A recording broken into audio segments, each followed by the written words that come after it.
Boa noite a todos e a todas. Será que eu estou ao vivo? Estou ao vivo. Estamos informando aos seus seguidores que você iniciou um vídeo ao vivo. Ok. Não sei se eu espero um minutinho. Se eu já vou embora. Hoje eu não vou ter transmissão simultânea pelo Facebook, porque, enfim, deu ruim aqui. Só tenho 10 minutos. Não, acho que agora mudou para 15, né, Tony? Me avisa aí. Mas vamos lá.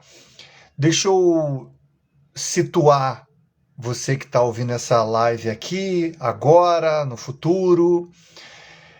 Eu comecei uma sequência sobre o gerenciamento do estresse e ansiedade. Antes disso, eu tinha feito uma trilogia sobre o complexo de Édipo. Está aí gravado. Procure, se você tem interesse.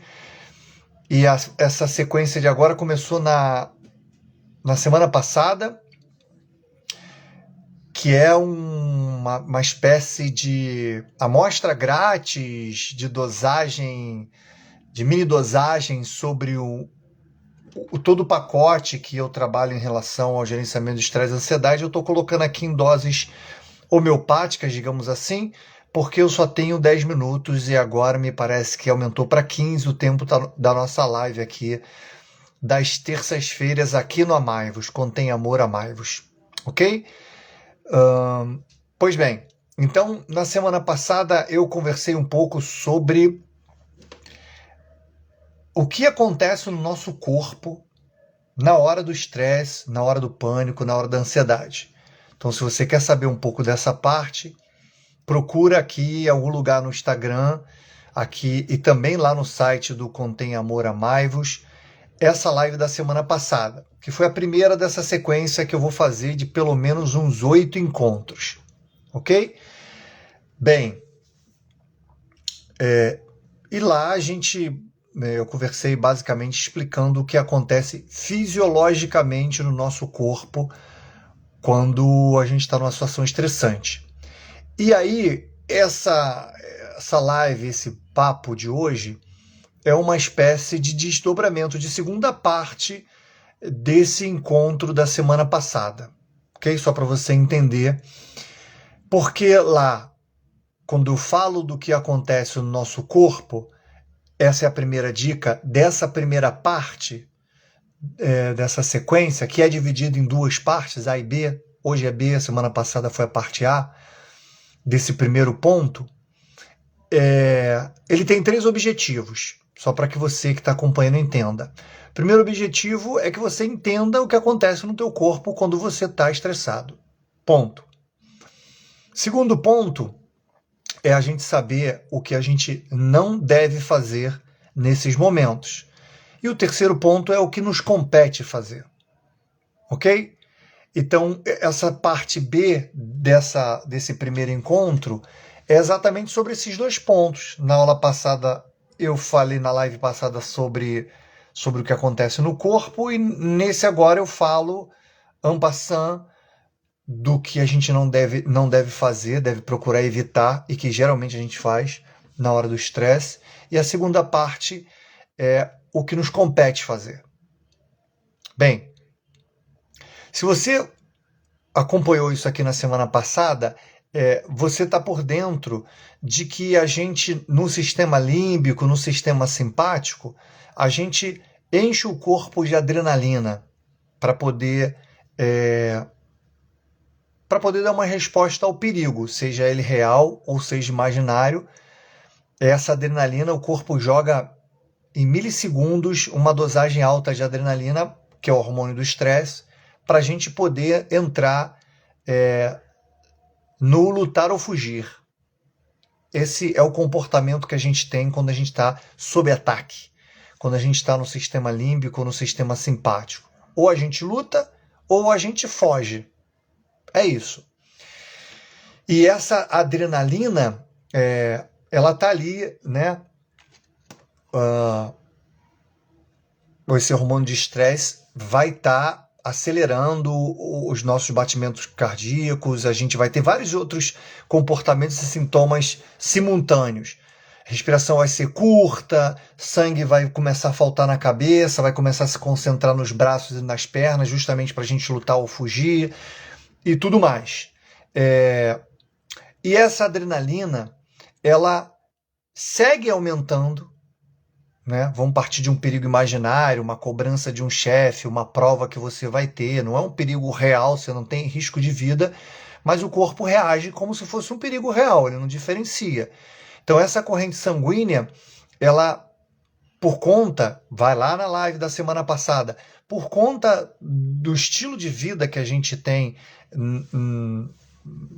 na nossa época, a gente não costuma baixar, a gente não costuma relaxar, a gente desrespeita o biorritmo, a gente, enfim, segue nessa demanda louca de matar 3 leões por dia com a unha. Então, para sustentar essa adrenalina que é necessária para a gente responder com o sistema límbico, sistema simpático, o corpo libera cortisol, é um outro hormônio do estresse que vai sustentar essa adrenalina por longo prazo.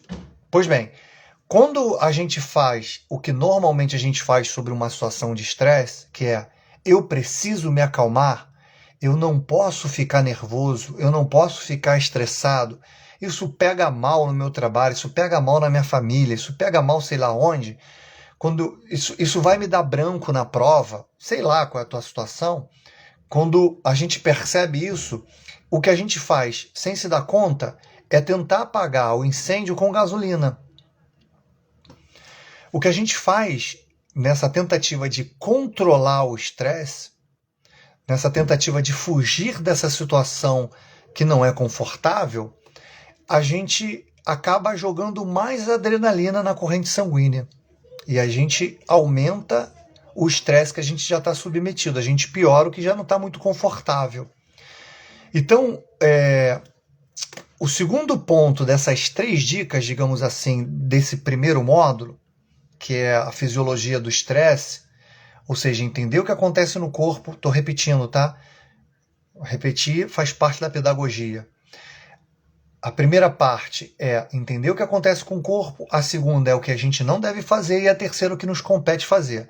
Esses 2 últimos pontos a gente está tratando aqui, mas eu preciso dar esse contexto mini da live da semana passada. Então tá aí a segunda parte. O que nós temos que evitar é exatamente tentar controlar essa situação de estresse. É a gente tentar fugir dessa situação de estresse, porque sem se dar conta a gente está jogando mais combustível nessa fogueira. A gente está aumentando a quantidade de adrenalina na nossa corrente sanguínea. Então aí está a segunda dica desse primeiro módulo, que é importantíssima. Não é para tentar controlar, não é para tentar fugir. Na verdade, isso está fora do nosso controle, porque é como se fosse uma entidade, uma outra pessoa. O corpo faz isso muito bem, né? Há centenas de milhares de anos. Não depende da gente. O corpo responde assim frente ao perigo. Justamente porque pensar demanda tempo, e o corpo fala assim, cara, não pensa não, deixa que eu respondo para você. Então esse segundo ponto, essa segunda dica é extremamente importante. Não tentar controlar, porque você não consegue. Quando você tenta, você piora a situação. E não tenta fugir disso. E aí a gente cai necessariamente no terceiro ponto, seria a terceira dica desse primeiro módulo, que é o que nos compete fazer. E o que nos compete fazer é a máxima do Zen budismo, que é observar e não absorver. É aquela ideia de você, como antropólogo, ir conhecer uma civilização nova e você falar assim, eu não sei o que está acontecendo aqui. E eu parto do não saber, da curiosidade de criança, para tentar entender o que está acontecendo aqui, de observar. Só observar o que está rolando no corpo, o que está rolando nessa situação. Perceber o coração acelerado, perceber a mente acelerada, qualquer movimentação é suspeita de perigo, perceber a respiração curta, perceber tudo o que está acontecendo.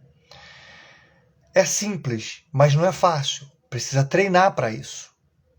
Né? Se imagina uma situação de você, por exemplo, estar indo na praia, curtir um mar, curtir um sol, e aí você está lá no raso, né, no banco de areia, de repente a correnteza te leva para um outro lugar, você não percebe, porque você está ali brincando, e aí você cai no buraco, sai do banco de areia, cai no buraco, não dá mais pé, e aí começa o nervosismo, e aí você se esforça para tentar sair daquele buraco. Geralmente você vai nadar contra a correnteza, né, que está fazendo esse movimento, então você vai ficar tenso, ou vai ficar tensa.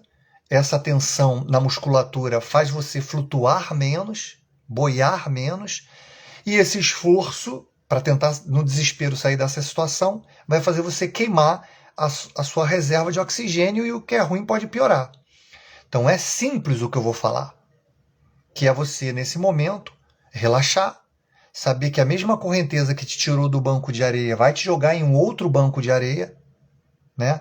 Você relaxando, você flutua mais, você economiza a sua reserva, não nada contra a correnteza, espera ver o que acontece, e daqui a pouco você vai estar numa situação melhor para você poder sair dali. Bem, isso é simples, mas não é fácil. Não é fácil porque é contraintuitivo, né? Então você vai vir aquele desespero de querer sair daquela situação. Bem, eu usei esse exemplo para comparar essa observação, que seria a terceira dica, de quando a gente está submetido a uma situação de estresse. É simples observar o que está acontecendo e não absorver toda essa atenção, não tentar controlar, não tentar fugir. É simples, mas não é fácil. E para que isso aconteça é preciso treino, ok? É preciso treino. E aqui a gente não tem tempo hoje de fazer uma prática de mindfulness, né? Uma prática de usar três elementos.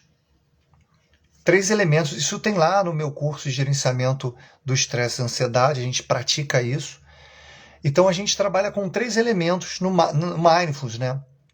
Que não só te treina para observar e não absorver esse estresse, como também te prepara para você colocar as suas ondas cerebrais nas alfa e beta, que são as melhores para o aprendizado, como também te prepara para uma boa meditação. Então a prática de mindfulness é mais do que recomendável, e a gente precisa treinar, e a gente está falando de coisa de 5 minutos por dia. Isso pode trazer uma diferença, pode fazer uma diferença gigantesca na sua vida. Mas pontualmente para esse assunto que a gente está tratando, ele nos permite, através da respiração, através do próprio corpo, através da audição, ou seja, através dos sentidos, ele te permite que você treine essa ideia de você observar o próprio corpo, observar o que está em volta, observar o que está acontecendo, sem tentar controlar, sem tentar fugir da cena do estresse. E aí fica o convite para que, se você quer saber mais sobre esse curso, entrar em contato comigo. Meu Instagram é o @marcopantojapsi, tá? Aproveita e segue lá no meu Instagram. E aí, essa é a ideia. Esse é a terceira parte para fechar esse módulo, esse primeiro módulo, que é o módulo da fisiologia do estresse. Então a gente viu na aula anterior, na live anterior, o que acontece no nosso corpo, e hoje a gente falou sobre o que não fazer na hora do estresse, que é tentar controlar, porque a gente piora a situação, e por último é o que nos compete fazer, essa máxima do Zen budismo, de observar e não absorver. E aí quando eu indico para vocês a prática de mindfulness. No curso a gente faz isso de forma completa, né? A gente faz a respiração, o escaneamento do corpo e a audição, para que a gente coloque o corpo em cena. Só quando o corpo entra em cena, só no presente, é que a gente consegue observar o que está acontecendo no pensamento e o que está acontecendo no nosso corpo, nas nossas emoções. Sem o corpo, nós somos o pensamento. O que acontece no pensamento, acontece no corpo. Quando eu uso os sentidos, a postura, o sorriso, a audição, né, a degustação, o tato, quando eu uso os sentidos do corpo, eu me coloco no presente. E aí no presente eu saio do futuro, da ansiedade, da pressa do futuro, saio da tristeza, da lamentação do passado e fico no único tempo que existe, que é o agora. E aí eu tenho condições com o corpo de observar tudo isso que está acontecendo nos pensamentos, nas emoções. E aí eu preciso treinar essa prática de mindfulness para que eu tenha sucesso não só nas horas das crises, mas ao longo da vida, observando tudo que está rolando, tudo que está acontecendo, porque na maioria das vezes a gente está projetando o futuro, o passado, e a gente está perdendo o único tempo que existe, que é o agora, que é esse momento que a gente só consegue ver com o corpo.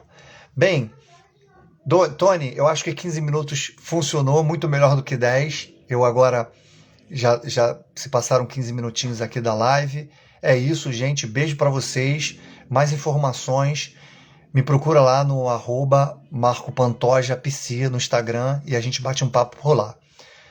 Beijo grande, espero que essa live tenha sido de alguma utilidade para vocês. Tchau. Até semana que vem, terça-feira, 18 horas.